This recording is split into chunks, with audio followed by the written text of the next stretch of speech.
Good evening, Tewksbury. I call this meeting of the Tewksbury Board of Health to order. The time is 6:01. This meeting is being held in person at the Town Hall and is available live for public viewing on the YouTube Tewksbury TV.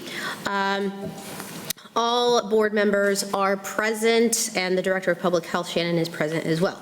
Please rise and join me in the Pledge of Allegiance. Pledge allegiance to the flag Of the United States of America and to the republic for which it stands, one nation, under God, indivisible, with liberty and justice for all. Great, thank you. So approval of the November 2025 minutes have been moved to our next meeting on January 15th, so will not be voted on this evening. We didn't get them on time to review. So, new business. New business. I'm probably going to say the name wrong, but it's Kratom, thank you. Kratom regulation. There's a presentation by Maria Ruggiero, so discussion on this. So Maria Ruggiero, present your findings in the draft regulation, please. So what I've done is I've put together a packet. The last few days I've been doing a lot of research on this. And Kratom is sold in this town. It appears to be sold in facilities that are 21 and above. I have not been able to find it in Walmart or Target or anything like that. It is in 7-Eleven, and when I went in today, not 7-Eleven, Cumberland Farms, when I went in today, they need to have an ID in order to purchase it, but that's not a statewide thing. So I'm unsure why Tewksbury is doing it for 21, and that's a good first step. In your packet, and then I'll kind of give you my opinion. In your packet, you're going to see information talking about it is going to be the next wave in the opiate epidemic.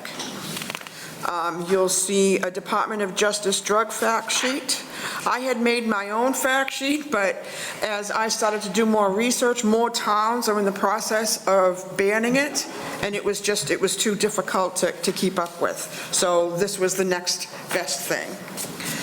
The next thing you'll see in your packet is a letter from the Commissioner of the FDA recommending that it be banned.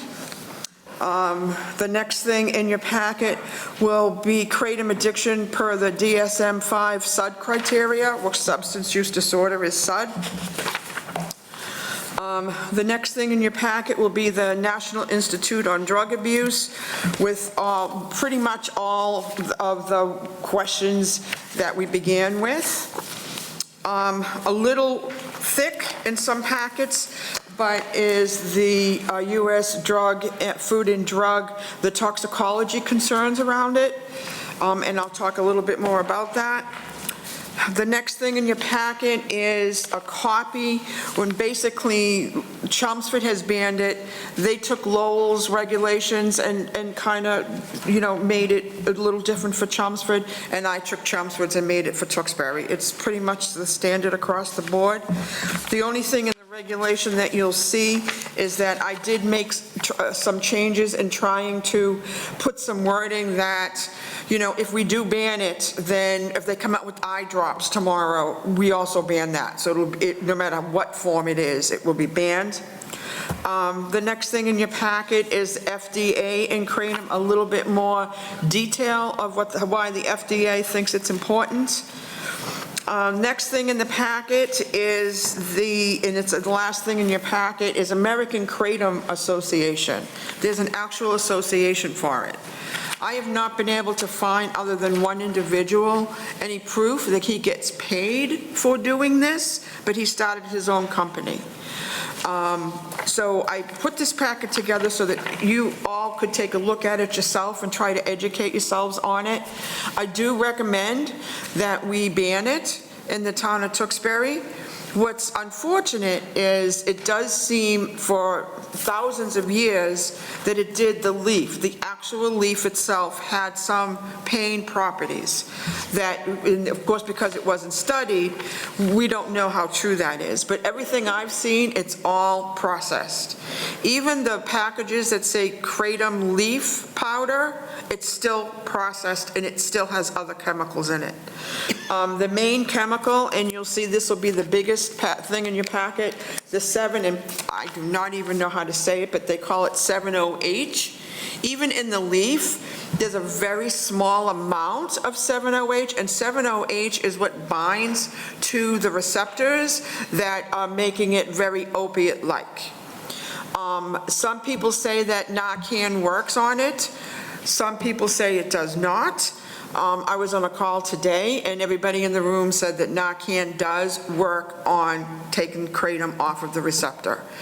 So whether that is the case or not, it's just companies trying to find a way to sell to our kids, and it's going to be another thing of opiates. It's going to be another epidemic. That has come clear across. I wish it could be studied and regulated because, you know, as somebody myself that has chronic pain, if I could find something that wasn't dangerous to take care of my chronic pain, that would be great. However, this isn't going to be the story. When we just put it on the agenda, we had 5, maybe 6 people reach out. I spoke to 3 of those 6 people, and one lady, I said to her today, well, what is your gig? You're in California, Colorado. What does it matter that little town of Tewksbury is doing something about kratom? How do you know that? And they have it in a search engine so that any community that is bringing up kratom, they want to come. And then once you get through the process, that if you do decide you want to ban it and you go through all the process, they will ask to speak. To me, that's very suspect. Marijuana companies didn't do that. So I really feel as though we have so many issues with our youth and how they're trying to self-medicate. Even the adults that are using it, and they're using it, what I'll say, properly, again, there's no direction, there's no dosage. We don't know what works on how much weight, none of that. The people that are using it will still be able to get it. Doctors have not prescribed it. So it's not like something that they've said, hey, this is safe.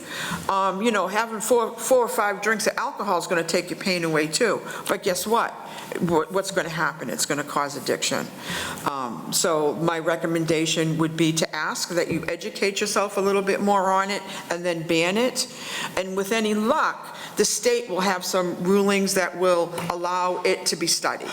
I've been in contact with DA Marion Ryan's office, and there are a couple of bills out that they're looking at to have it banned, one to have them banned and one to have it regulated, but we all know how long that takes. And in the meantime, even though I could not prove in this community that a 16-year-old could go in and buy it, if I buy it and it's in my house and my kid tries it, then they're going to be self-medicating again. And when we talk to people in recovery and they say, you know, the first time I tried whatever it is, I felt the pain go away. I felt better. This is going to give them the same feeling. And when it's not regulated, we have no idea what they're putting in their bodies. There's also a list in there of the stores that carry it here. A lot of the smoke shops do carry it. One store that I went into, although it was under the counter, I literally could have reached around. If she turned her back, I could have literally reached around and grabbed a couple of the bottles out of the box. And I'm concerned about our kids, and I'm concerned about the next wave of addiction. And at least with the pain medicine, we knew some information about it. It was FDA regulated. We knew what we were dealing with. This will be a wide open, major problem for addiction, and we're not going to know how to handle it or deal with it. It's not tested. So people who have gone in and have overdosed, they don't know if kratom is on it. And you'll see some stories if you do some research, and I can never say it, but the one drug, it begins with an M. It is supposed to be the drug, the part of the leaf that is most helpful. I've had several parents show me their children's death certificates that they was toxicity from the drug, the piece of the leaf that's supposed to be safe. Another thing is where they say, well, there's not that much 7-OH, which is the dangerous piece of it, but when somebody takes the natural leaf, it breaks down into our liver, and although it's a very small amount, it starts to duplicate. So if somebody has 4 or 5 teas a day, then they can get get toxic from it as well. If we could say, hey, we could regulate this, that would be something that would be quick and easy, that would be my recommendation, but we know that's not going to be the case. Thank you. At this time, I'll open the discussion to board members for any comments or questions. I have questions. Please. So there are known overdoses Deaths. on the specific drinks and items that are being sold in some of the stores? Correct. Deaths. Not in this area that I could find, but there have been deaths. Actually, there was one woman, her son lived in Florida, but she is from this area. Okay. And he was having drinks, just a couple of drinks a day, and it just built up into his system, and he overdosed, and they called it, and I apologize, I can't say it, so I don't want to put it on record, not being able to say the word, but it was the toxicity. Mitragynine, Yeah. mitragynine, something, Yeah. the mitragynine Yeah. or something, yeah, we'll just say that. And that's supposed to be the safe piece of it. That's supposed to be the piece that they're not concerned. And I told her she didn't have to send me the death certificate, but she did. She wanted to be sure that I saw that that's what it was. Okay. Can I follow up on that? So with that overdose, is it involving that alone, or was there other stuff in there? On the death certificate, it was that alone. Okay. So we got a number of letters from people who are using it for health reasons. If it was to be banned in Tewksbury, how are they going to get what has been helping them for years? The same way they have been all along, online. Online? Yeah. I have not spoken to one person that has told me they've gone into a store and purchased it. They all purchase it online. Online, okay. Yeah.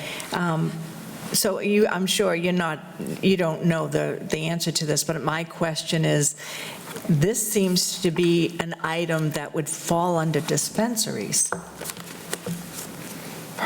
possibly. Okay. It's in the vape stores. There's one liquor store that's by Walmart. It has a big neon sign, kratom in it. It's the Spirit store, I think it is. I mean, I went to so many places, but I did not see it in any dispensaries. All right. So I know you do a lot of educating for many things in the town, and thank you. When it comes to this, do you have are there plans for educational initiatives that you have going to inform the community, aside from right here? Not Are there yet. other things that you're able Not to yet. do? I certainly Okay. have no problem with putting something together. Okay. But this first step was to bring it up here. Right. A lot of the communities around us are either in the process of banning it or have banned it. All right. I think we need our residents to be educated somehow, because when I started getting the letters, it's the first time I heard of it. Us too, me too. And I've had, most of us have had issues in our family life where drug came into play. So you think you'd be aware of all of these things that come into our life, and I was not aware of this. So, And I mean, something that has been for thousands of years helpful in another country, that's all well and good, but we don't know how true that is. And everybody I spoke to, I said, well, why won't your doctor prescribe it then? Like, what about the pain clinics? I understand that, but doctors won't touch it. I'm sure it's because they don't know enough about it yet. but nobody's going to prescribe anything that's not FDA regulated. And when you have the commissioner of the FDA saying, hey, we're seeing more trouble than we are, more negative than we are positive, even if we wind up regulating it and making it legal down the road, at this stage of the game, if we have a 16-year-old that goes in there and gets their hands on it, and they have all the other factors that are in there, how are we going to get them off of it? You know, how are we going to help them? We're just getting the numbers for the opioid overdoses under control somewhat. And to my way of thinking, the people I've talked to and the research I've done, although it does seem to have some benefit, it seems like it's big pharma, grassroots big pharma trying to make money off of people.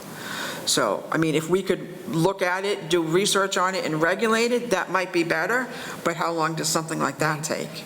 Meanwhile, we could have, how many kids are we going to have that could be addicted to it? Okay, that's all I have. Thank you. Thank you. George? It's probably best that I don't say anything. Okay. Thank you. Pam? No, it just surprises me that it's not already under some regulation like where marijuana is now by the federal government. I don't understand how something like this just seeps its way in. Pretty scary. If we could figure that out, we'd be in really good shape. Chris? It's just interesting to me that on this list that you have, like, some of this stuff is sold in gas stations. Like, that to me is a red flag. Right. It's sold in a gas station.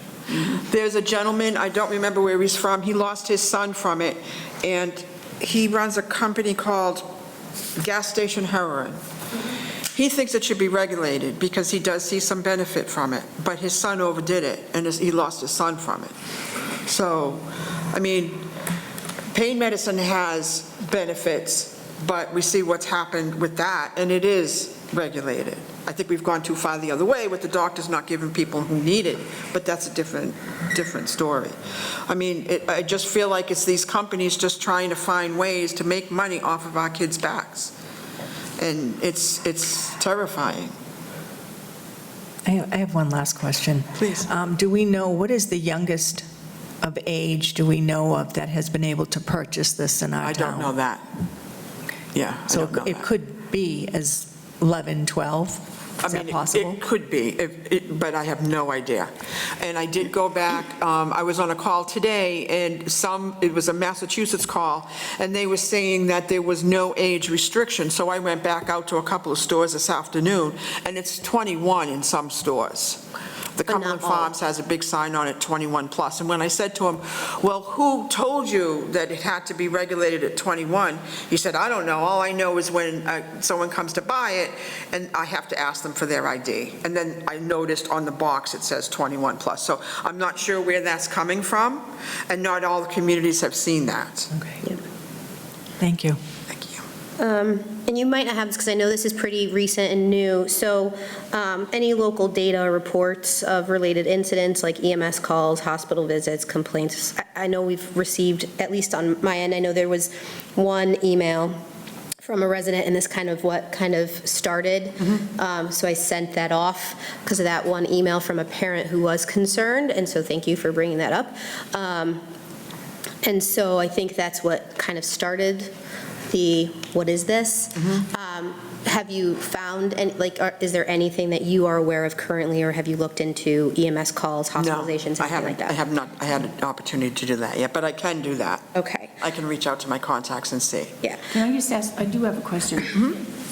When it's advertised, how do they advertise it? Just the name of the product? Yeah, so the store that's by Walmart has a big neon sign that says Kratom.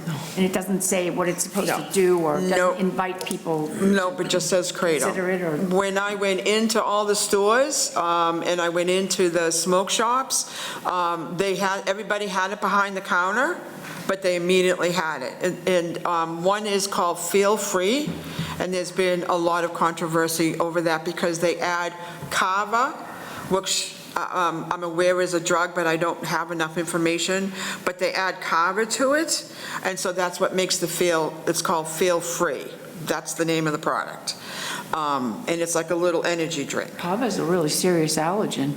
So it's mixed with kava. I just found that today, happened to know yeah. that, But I had heard about this on national TV, actually, now that I'm thinking about it. The AOH thing, or whatever the name of it is. 70H, that we can easily say.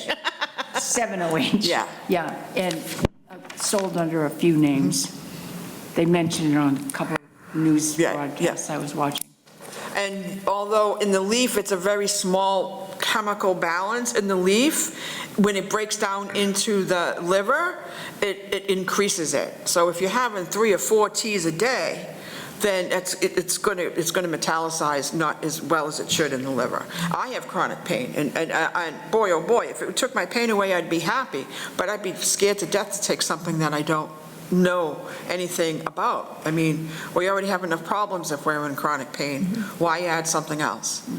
So coming from a natural holistic perspective, when you talk about the liver, when our liver is sluggish, which majority of us have without even realizing it, that even worsens the case of the metabolizing and creating that to go right back into your bloodstream and system, and that's why a lot of us have a lot of issues. It's liver congestion.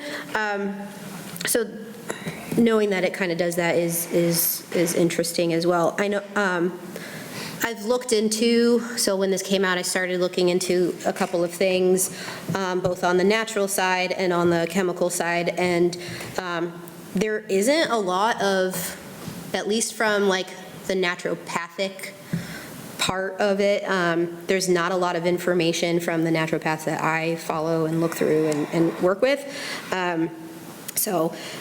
But there have been, again, those emails that we received sharing their personal experiences and including its use for the chronic pain and things like that. I think there is a distinction between the natural leaf and the synthetic or concentrated, and I think that is the problem because it is so processed. Anything that is processed always becomes an issue. I mean, if you look at just in general our food, when it's processed, Right. it's not good for you. And so that's actually very meaningful, and I think having more information and education on this is really important as well.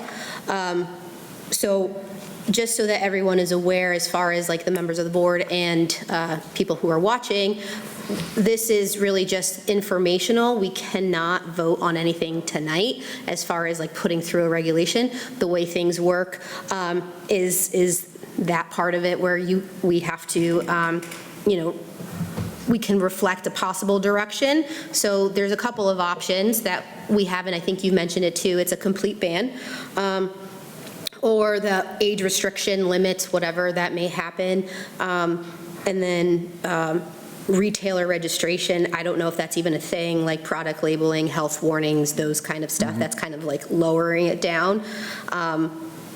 I think public education is really important as soon as possible, even without it having any regulation. I think that's something that, even without us voting on, I think it should be done an initiative Correct. like right away to start kind of stopping it or making more people aware of it. Okay? I think, there's a lot of, and this is not me for or against this at all. I think there's a multitude of things.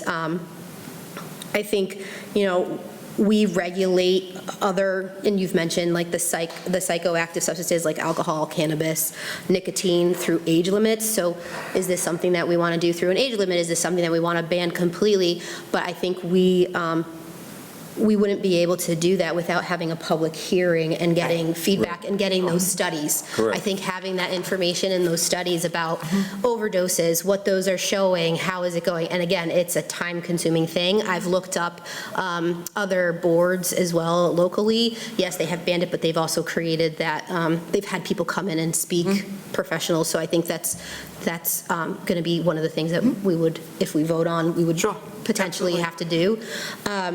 And I did look up those two bills. So there is pending S1558, which would ban it statewide. So if that would happen, obviously, the Board of Health would have to do the same. And then the H4261, which is, would regulate it with an age restriction, testing, and labeling. So again, if that were to pass, we would have to follow the same suit or higher. And again, no, that can take a very long time, like you mentioned, too. So I think from a procedural standpoint, I think we should, with discussion and things, I think I would like to entertain a motion, if the board is in agreement, to move forward to kind of schedule a public hearing on the proposed. Madam Chair. Yes, go If I ahead. might, made me think of something. Right now, I believe we could, let me see here. We could, I think, couldn't we lobby for the next, what is it, the 2026 budget? We get, from the 5 pharmaceutical companies, each town gets a certain amount of money for painkillers. I call it, that's what I call it. Can we add Kratom to that list and ask for probably more money to be able to use that as teaching in the schools? Well, we couldn't get more money from the pharmaceutical companies. No, because no, the I know pharmaceutical that, but companies I'm were just saying sued for the right, opiates. right. That is a question that people like me have been asking without actually going, and it's the town manager that controls the money here, without actually going and asking that. I don't know. I don't know that anybody across the state has done that, but I can certainly send an email to people in my position to see if that's the case, but nobody mentioned that at all Right. today, that they've taken that And the out. money for grants is kind of on downhill, right now? Yeah. All right, thank you very much. I mean, I can do the campaign myself Right. and put together something, I have no problem with that, so, Yeah. and I'm like you, the sooner the better, so, I mean, I could start working on that right away and start posting that. I am in the schools, I am working with a committee in the schools, so I can certainly in the January meeting bring that up. Yeah. I could certainly reach out to the schools and see if they have any experience with it. I don't know, even if people are using it or are overdosing on it, I don't know that we'll know that. Right. Because it's a special test, that it doesn't show up on a regular screen. Yeah, and I think also knowing, like, certain things are, because what I was looking at, there are certain ones that are more susceptible, or it's more attractive to younger children, kind of like what they did with everything else, Everything else. attract it to these children. So I think that is also something, if you're willing, I don't know, I don't think like we would be able to put that right away as a regulation, because again, I think we have to go through the process of it all. But if you're able to do that with the health department, I think that is something to put out in mass communication. I would definitely agree to put out all the information so that people have the awareness of it. And that would also, help with when we do if we vote and move forward with a public hearing, to potentially have people come and speak regarding that, so we can listen to the residents as well. I have not seen in Tewksbury any of the products that look like that are marketed to Yeah. the children. Most of them are behind the counter, most of them are in the smoke shops, or it's the feel-free. Yeah. And the Makes you feel a little bit better, but yeah. It makes me feel a little bit better, too. Because I did see like the but- drinks and things, and that was a Yeah. little bit concerning, because those are the ones that have that 7-OH from my understanding. Yep. And that you don't know how much you're drinking and how much is on there, and that's what then creates the issue. Right. Because you're overdosing without even recognizing how much you're actually having. And one of the parents, the one that sent me the death certificate, they actually had to do a special toxicology on him because he wasn't drinking alcohol, he wasn't smoking marijuana, he just dropped. So they thought he was poisoned. Well, he was poisoned, but they thought that somebody poisoned him. So that's why they wound up, and then they wound up doing a bigger scan of his blood, and that's how they found that it was the safer piece of it. So he was drinking 4 or 5 teas a day. And I'd just like to add, I feel that it's more important to educate the parents, because the children, you educate them, it goes in and out, but a lot of parents have no idea idea. that this is going on. Yeah. Yeah. I make a motion that on the January meeting on, I believe, the 16th, is it? 15th, I think, is it 15th? 15th? 15th? 15th. It's the 15th. Okay, all right, look at 20. I think it's the 15th, George. Yeah, I'm sorry. I was looking at 2025, sorry. On the 15th, we have a public hearing with regards to Kratom. I second it. Okay, so motion has been put forward for the public hearing on the proposed regulation on January 15th, and that was by George, seconded by Pam. All those in favor say aye. Aye. Any opposed? I hear none. Chair votes aye as well, sorry. Can't write and speak at the same time. Motion passes. So we will start that process and see what we can do. I would highly suggest if you have anyone that you know or are aware of, to any professionals, things like that, even with the health department, if you find anyone to come and speak for, against, whatever, to have. I have a list, but I don't know them from a hole in the wall, so Okay. I'm not going to bring somebody in that I don't know. Yeah. You know, it's just, everybody has their own ideas behind it. I will start calling ambulance companies, and I will start doing research and reach out to the hospitals and see if they've been Yes. testing for it. All of the data that we and all can of that. potentially Yeah. have, that would be very helpful if you And can. I'll and reach even out to like- the other communities, sorry to cut you off. Yeah, no, absolutely. Yeah, I'll reach out to the other communities and see if the ones that have already banned it, where did you get your data? Do you have that data? And I'll put together a report for all of you before that meeting. Yes, that would be awesome. Thank you so much. You're welcome. Thank you. Anything else? Thank you. Thank you No, for I all think your that is work. it. Thank you for everything. Happy holidays, You everyone. too. Okay. Next is Dunkin' Donuts, 1973 Main Street, grease tank installation. In March of 2024, we received a plan review that was submitted with plans to renovate Dunkin' Donuts. During the review, it was discovered that this location does not have an external grease tank. So it was discussed during that review that at the time of the renovation, you would also have to install a grease tank. So during that, there was a change in staff at Dunkin' Donuts, and the person that submitted the application no longer worked there. So I had been reaching out for about a year, and I sent a letter in August about the grease tank, and if it wasn't installed, then they couldn't operate as of January 1st, 2026. I didn't hear anything, so I sent another one in September. They went before the Conservation Commission in October because it's in the wetlands, and they got approved at the end of October. So this week, obviously, I start receiving phone calls that they are worried about not being able to operate.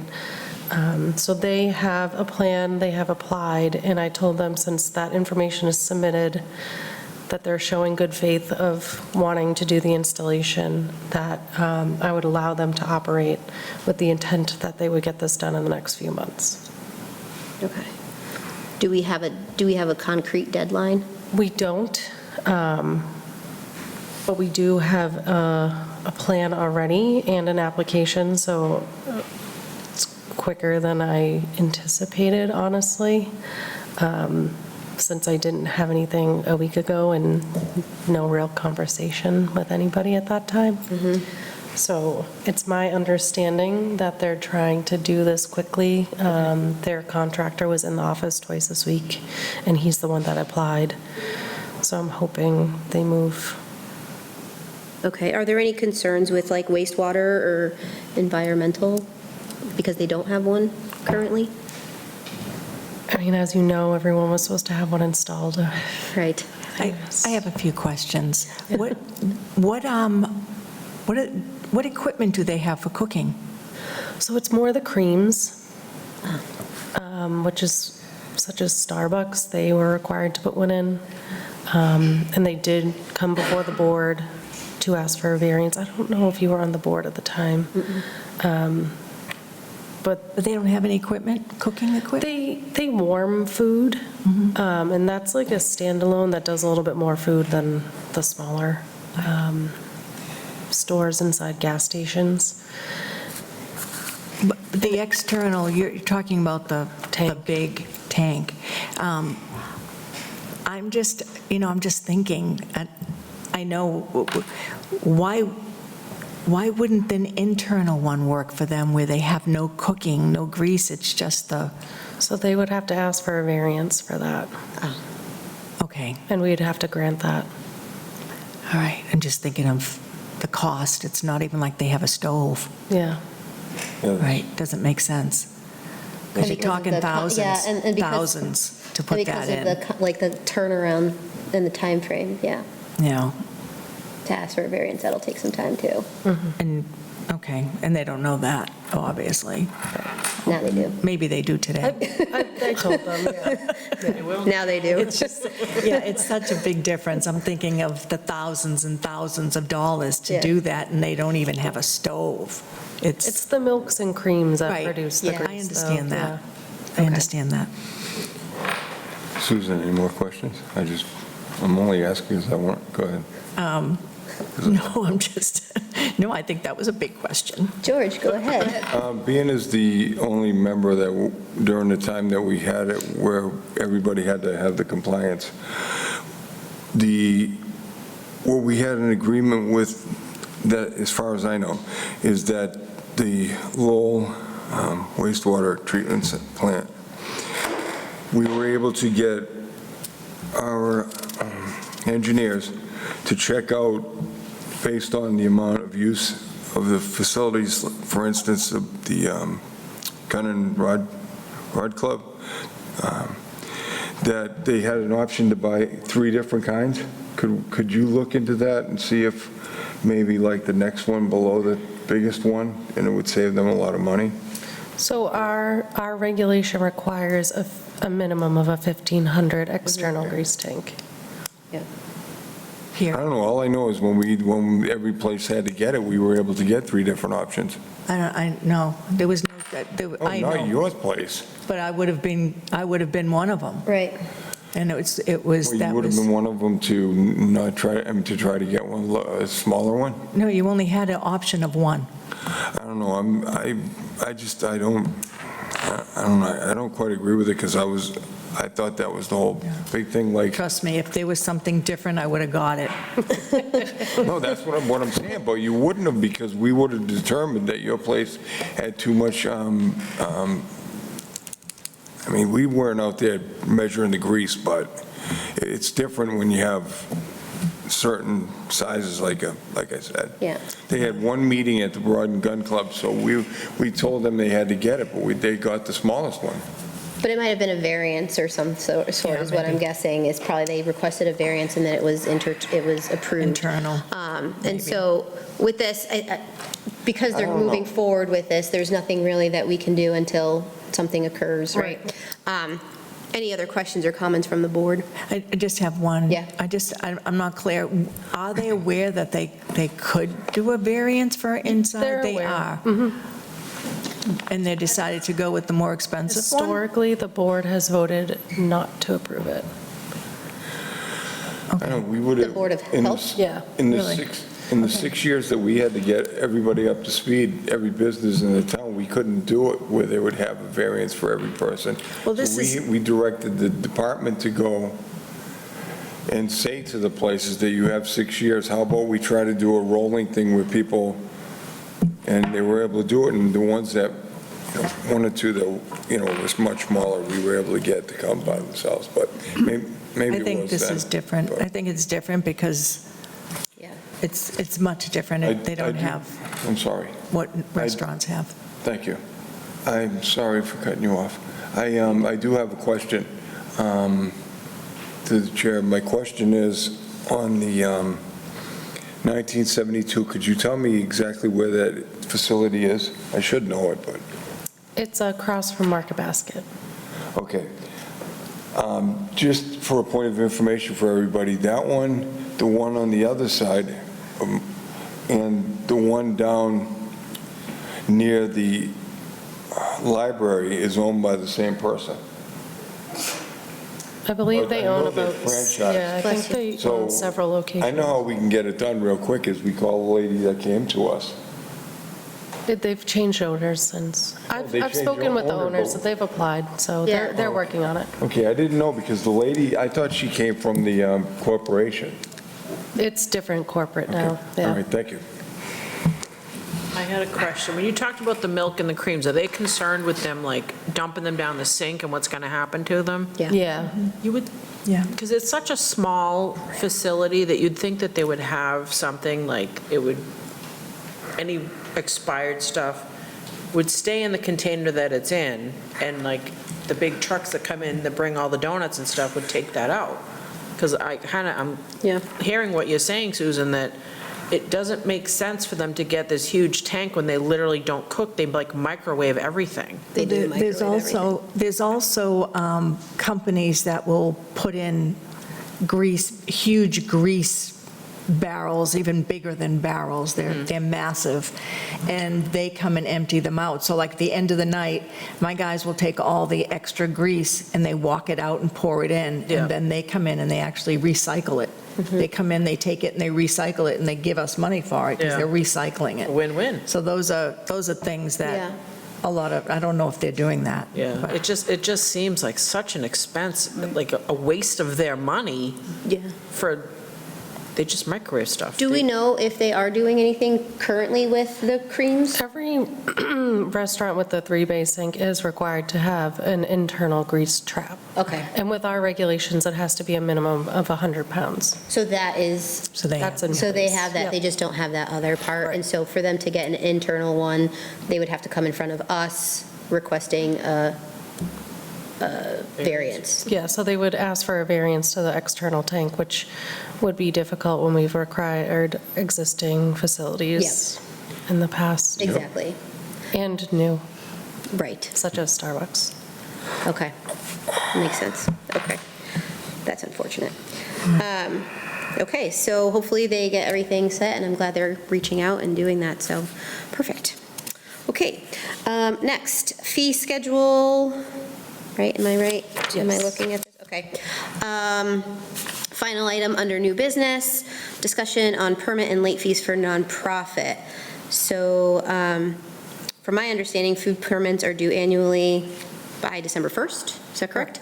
And this year, there was lots of reminders. You can go ahead and, So Add more? annually, every year, food establishments need to renew by December 1st. And with our new permitting system, they get emails from the system. Lisa emails them, our administrative assistant. And every year, it's a challenge. And we've run into nonprofits where we don't charge them for a food permit, so they don't really have any repercussions when they don't renew on time. As regular food establishments will have a double fee. Yep.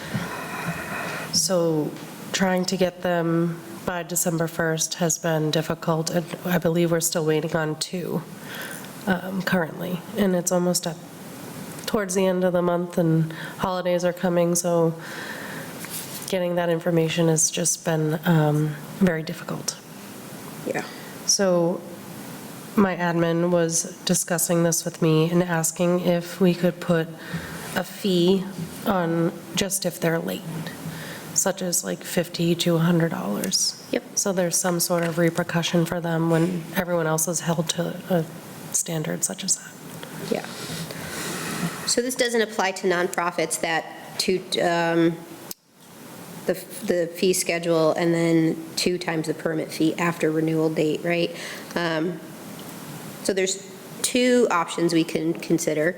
We can begin charging the nonprofits as annual food permit fees, so the existing late fee policy applies to them equally, or we can amend our fee schedule to include a flat late fee for nonprofit food permit renewals, like Shannon mentioned, even if the base permit remains free. So I think either option would really encourage timely compliance. and fairness to all permit holders in actuality.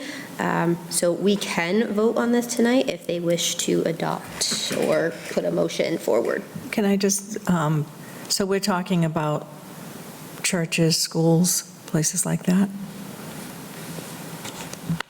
Yeah. Okay, And like our Elks and Knights of Columbus. okay.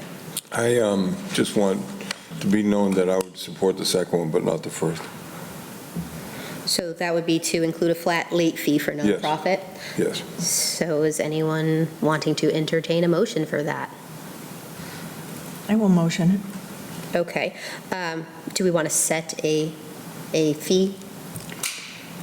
We should set a fee. Yeah. Definitely. So what would be that fee that you would want to put that motion forward for? I would start it with $100. Okay. So there's been a motion set forward to amend the Board of Health fee schedule to charge nonprofit organizations a flat late fee for $100. I'll second that. Okay, that was put forward by Susan, seconded by George. All those in favor state aye. Aye. Aye. Any opposed? Chair votes aye as well. Put forward. So then the next time, Lisa will amend the fee schedule, and we'll just have to vote that we agreed on that, and then it's all set. And can I just ask, how, will something be sent out to let them know? Yes. It will be in the paperwork that they normally would get? Yeah, we can Just like- advise them. Okay, thank you. You're welcome.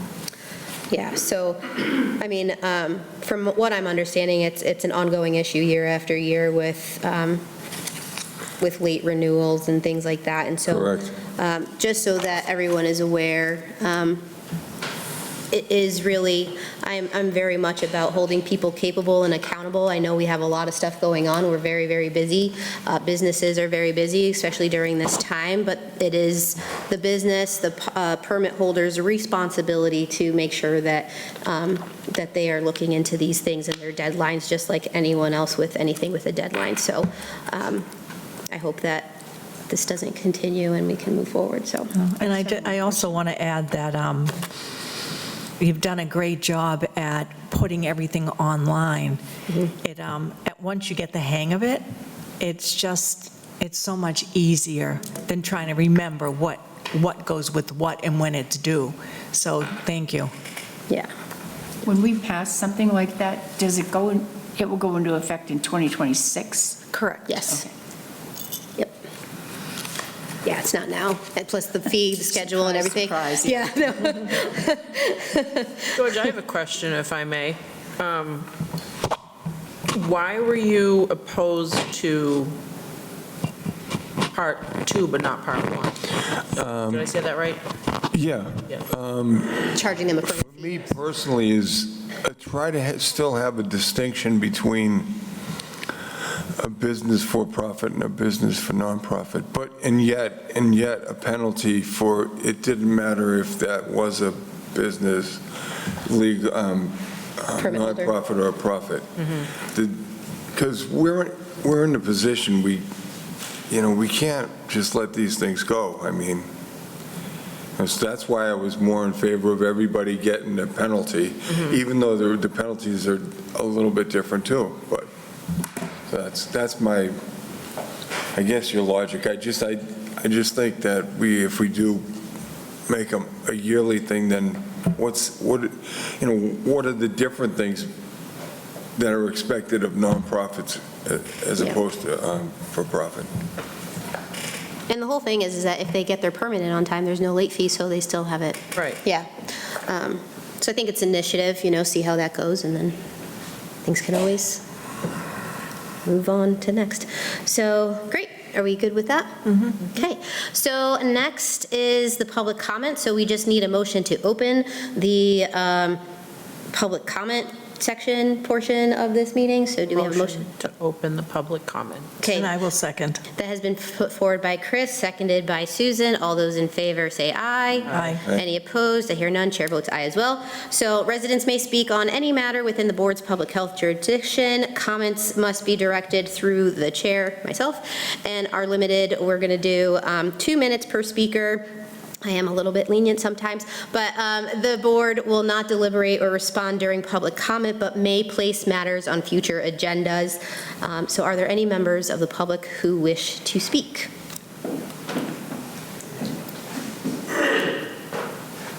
And then, as always, state your name and your address, please. Do we have to fill out the form?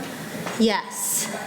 And if there are multiple people that are going to be speaking, if you want to fill out the form prior, you absolutely can do so.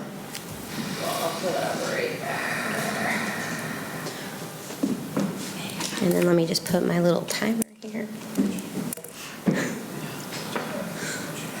Timer. This is 2 minutes. Okay. No worries. Sorry. All right. My name is Dawn Sheehan. I live at 100 B Star Ave, and I'm here to talk about the battery site. Just some updates. My family, we are interveners, and tomorrow a lot of our pre-filed testimony is going to be released, which we're really, really excited about. So look in the file room, or we have some stormwater stuff coming out, a lot of really good stuff that we've been waiting for. Hopefully we'll have some dispersion modeling, but we can't do that until the company gives us data back. So we won't have anything with that. Honestly, looking at the data that was released by Hillman Energy, you could drive a truck through it, the holes that they have. And this data is very disjointed and scattered, and I'm kind of here to just show a little bit tonight.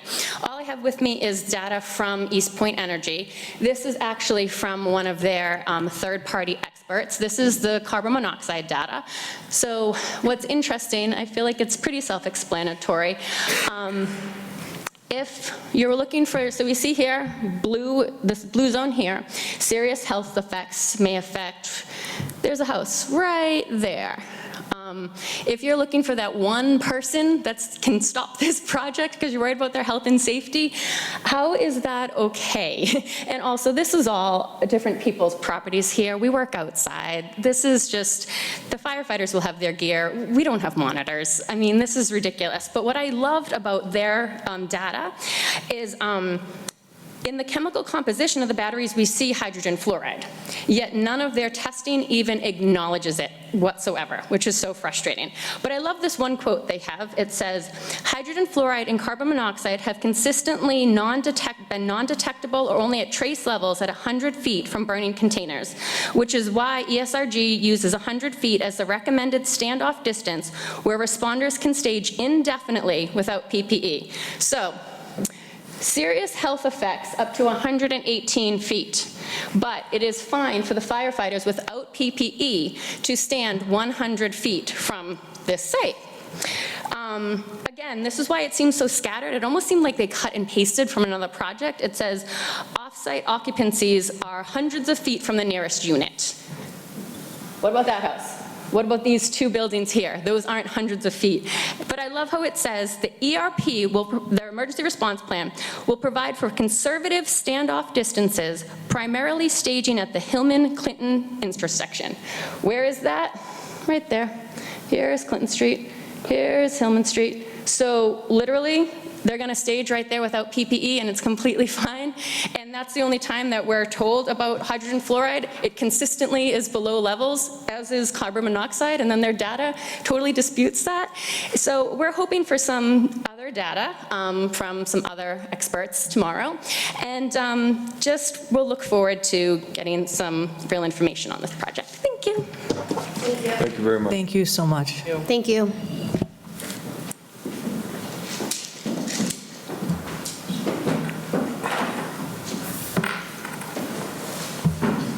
Any other members that would like to speak?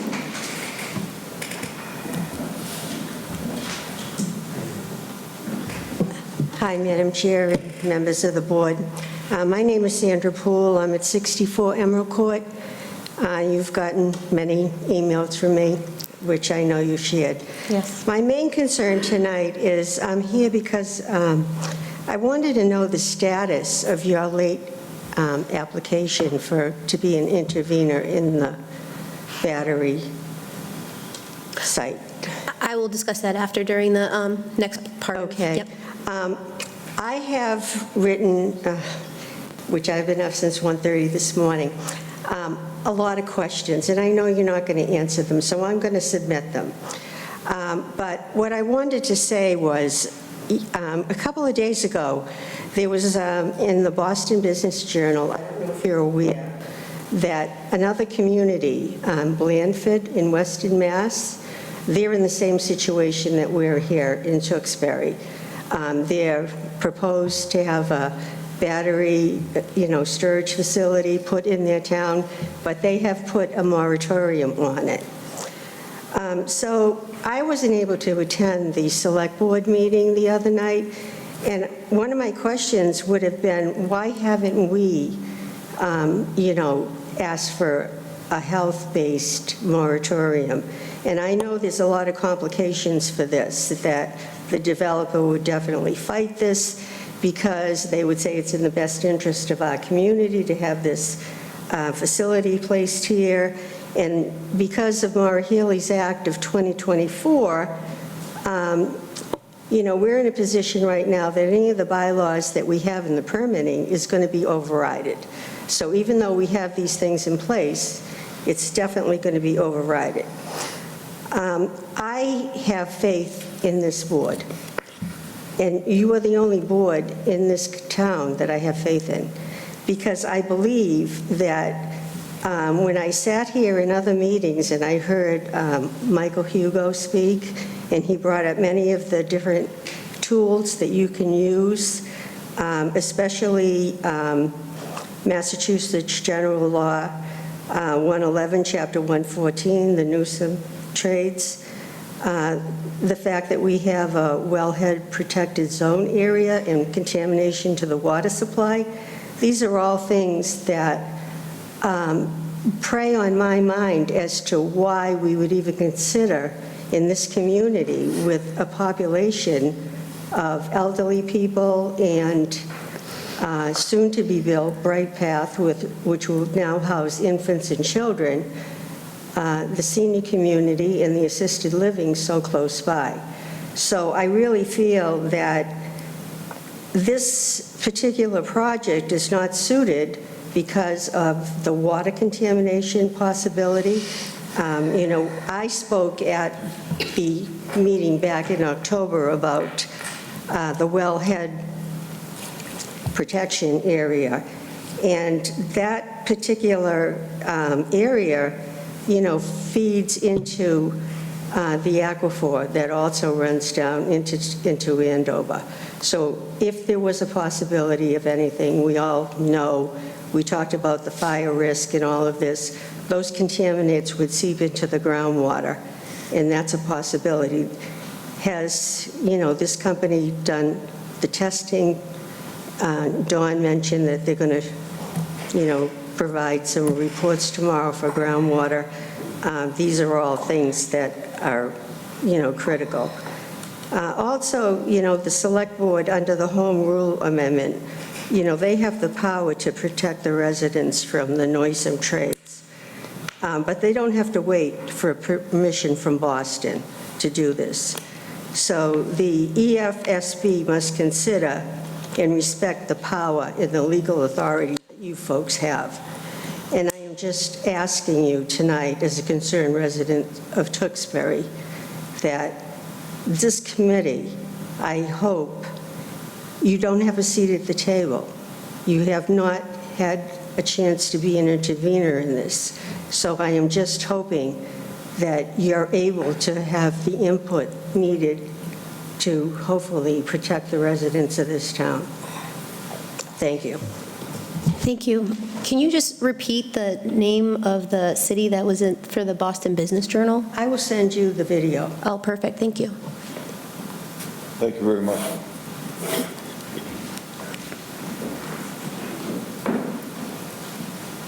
Anyone else?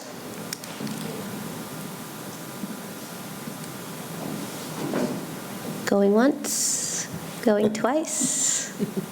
Sold. Okay, so I see none. I appreciate all of your input. We just need a motion to close the public comment section of this meeting. I will motion to close the public section. Okay, put forward by Susan, seconded by Chris. All those in favor? Aye. Any opposed? Chair votes aye as well. Okay. So old business, we have the compliance hearing, best update continuation. So, brief update on the Hillman Energy Center battery storage proposal. Let me just open up my thing because there's a couple of things. So, the Massachusetts Energy Facilities Siting Board, EFSB, not the town from our, so we had, actually, let me start from the beginning. So I want to, the updates that we're doing is to be as transparent as possible based on the public health portion and process of everything that we do and what we are aware of. So the project is still in procedural and discovery phase. A conference was held on December 11th, but no decisions were made. It was just evidentiary hearings that were scheduled to begin in February. So this project is still being reviewed by the Massachusetts Energy Facilities Siting Board. From what they have mentioned and stated, they actually have the authority to approve or deny the project. The project is, there was no substantive hearing as of yet, no findings or approvals were made, and then evidentiary hearings are currently scheduled to begin in February. The status of the Board of Health, that was one of the questions. So the Board of Health has filed a late petition to intervene without legal representation. We do not have legal representation. The petition is still pending before the EFSB, but while it's pending, the Board of Health is receiving all filings. So Shannon and I are receiving the filings. We are then submitting it to the rest of the members of the board. The Board of Health is allowed to monitor the proceedings and participate procedurally. If intervention is granted, then the Board of Health would be able to conduct discovery, question witnesses, present evidence related to public health and safety if we have any from experts. So again, there have been some questions on legal representation. So the Board of Health does not currently have its own legal counsel in this matter. We don't. I don't foresee that happening. That's hence why we filed without one of the petitions, one of the amendments that we asked for was to be able to intervene without legal representation because we do not have one. The attorney, Jeffrey Bernstein, he is serving as special town counsel. He is representing the select board and the town manager, not the Board of Health. The representation does not extend to the Board of Health as a separate entity. As a result, we are proceeding carefully, focusing on preserving procedural rights, ensuring transparency, accurately documenting public health concerns within the EFSB process, and hopefully becoming a full intervener so that we can question witnesses, provide anything that we possibly can when it goes into the procedures. I will continue to say that the Board of Health's role is public health safety, so that includes, fire, toxic gas exposure risks, emergency response planning, proximity to homes and sensitive receptors, groundwater, wellhead protection, adequacy of modeling, assumptions, winter operations, emergency access, long-term monitoring and mitigation. That are all things that have been discussed here, all things that have been discussed during some of the filings that we've received. I too have been up until 1, 2 in the morning looking through every single document, some of which it's not my expertise, so I don't have the knowledge, but I can read, so I can see certain things. And so that picture that Ms. Sheehan is on, I know that that one by heart. It's attachment H. So that one is in my head. So One of the things also is the host community agreement. The host community agreement is separate from the EFSB, from my understanding. It is negotiated and executive by the Select Board, not the Board of Health. The Board of Health does not have independent authority. However, it is being handled by the Select Board, not the Board of Health. So we do not negotiate or sign the host agreement, but we intend to share any relevant public health concerns with the Select Board for their consideration. Residents can submit public comments directly to the EFSB docket.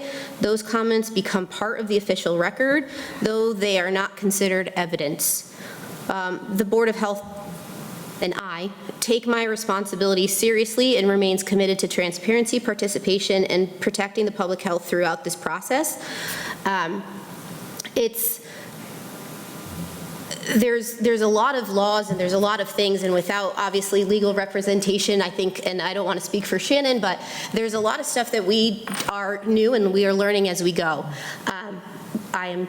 I am trying the best that I can to understand everything and make sure that we are doing the best that we can with this. Another, there's been, where did I put that piece of paper? I have so many.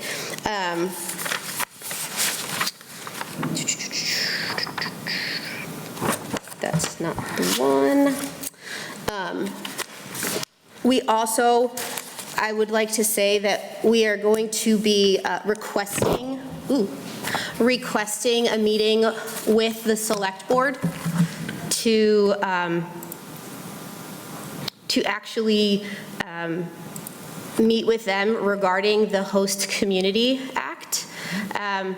What that entails is we want to outline respective rules and establish a clear process for the formal transmission and addition of public health recommendations in connection with the host community agreement.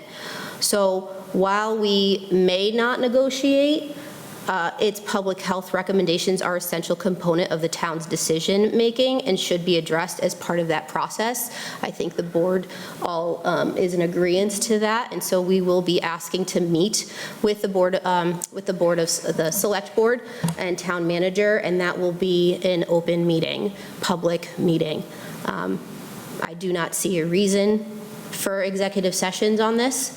I think in this act of our part of it, I don't see a reason for an executive session. So I will be requesting that, and hopefully we can set something up and it will be posted within the timeframes and all the legalities that are needed to be posted so everyone is aware. That is all I have to say about that. Any comments, questions from the board and members? No, just thank you. It's a lot of educating for all of us. And I know we've all spent many hours looking at words and looking them up and learning things that we never knew before. But I thank Madam Chair for all of your work that you've done. Thank you. Thank you. Shannon has also, I appreciate Shannon and, working and alongside sending us the information, making me aware of everything. Also kind of just going through step by step and being like, let's try this. And so it has been definitely, yeah, we're doing it. And I think the reason being is that is our role, public health and safety. We want to make sure that if this is to come to our town, that it is going to be safe. That's the only thing that we can do and provide.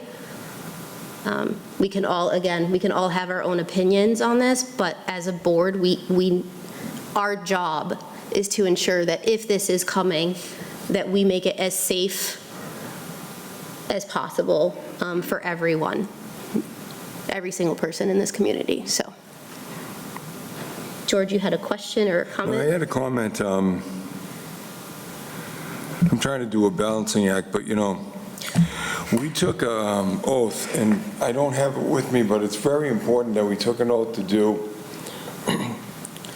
what what, we're supposed to uphold what we pass, like the regulations that we have set already, and we're supposed to uphold the things by the state. But I'm going to make a statement, okay, and you're going to understand that it's not technically me saying it, but it needs to be said in the day and age that we're living. It's been said that the things that our governor has been initiating and implementing are going well beyond the things that moved the Patriots to dump the tea in Boston Harbor. Maybe we should have somebody look into that. So I hope it makes the newspaper or whatever, because I technically didn't say it. If I said it's been said, maybe we should look into that. Because I think the governor's going way past her, and I think we need to wake up to it. Amen. Thank you. Any other comments or questions from the board? Nope. For those that didn't hear it, it was a siren, just in case you're watching. That's why, just timing-wise, I guess.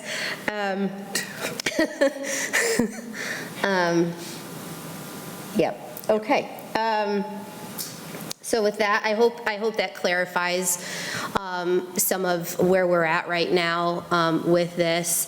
And I do appreciate, I read everyone's emails that come through. I may not reply to them all.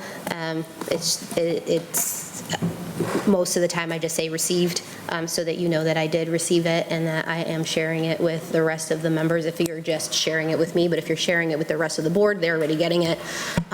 So please know that I can only speak for myself. I am reading them all. I am pretty sure we all are reading them all.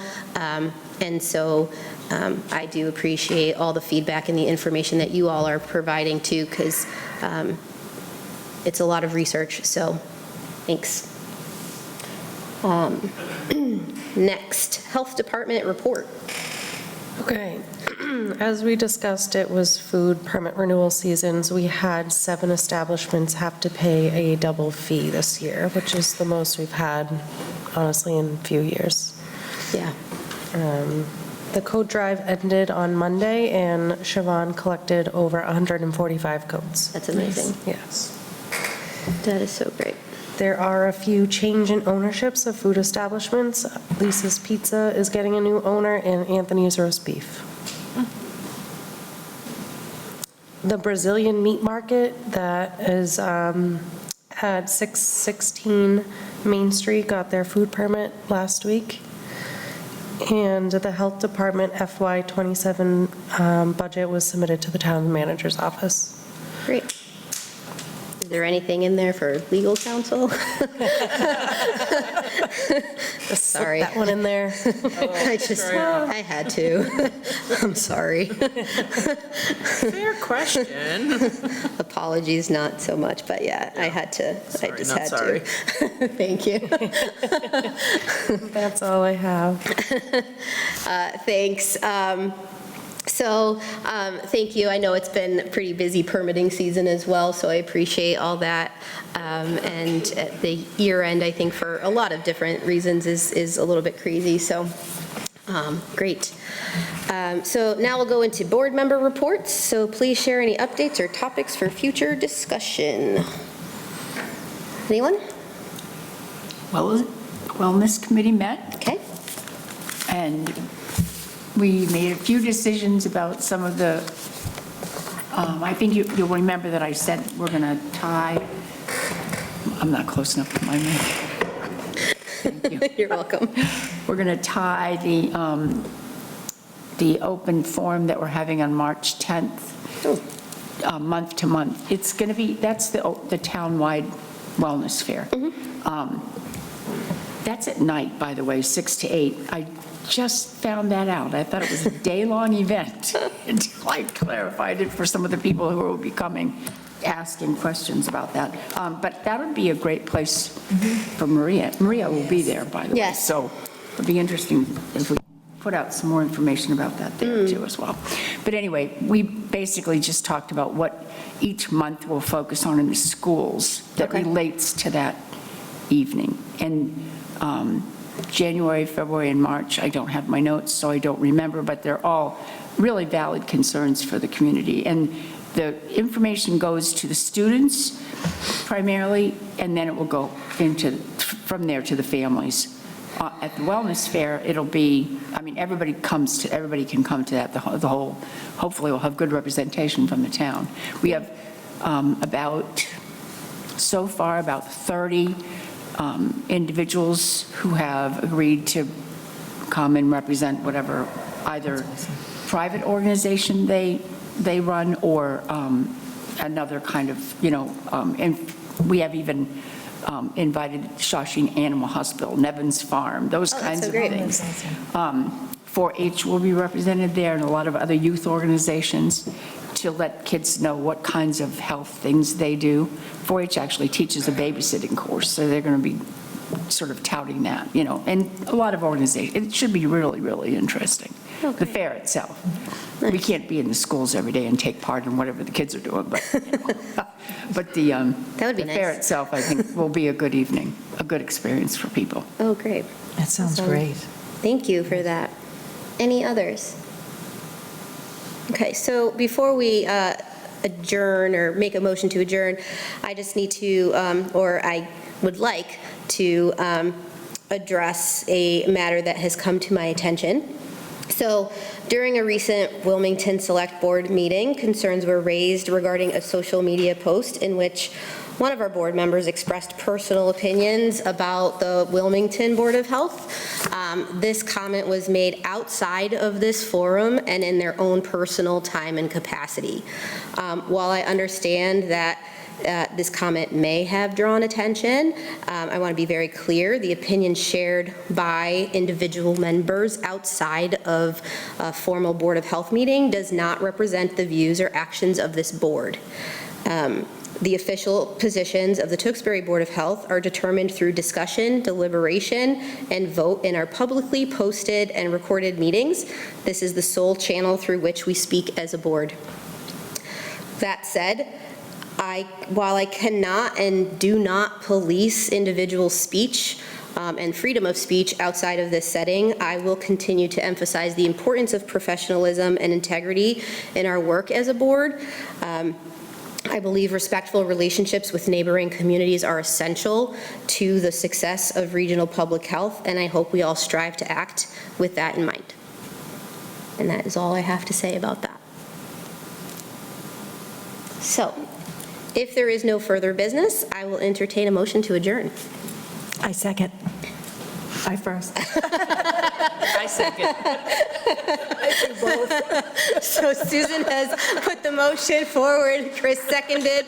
All those in favor say aye. Aye. All right, chair votes aye as well. Our next meeting is scheduled for January 15th at 6. There is a first floor. I want to wish all our residents and staff a Merry Christmas, Happy Holidays, Happy New Year, and thank you all. It thank you. is 7:18. Good night.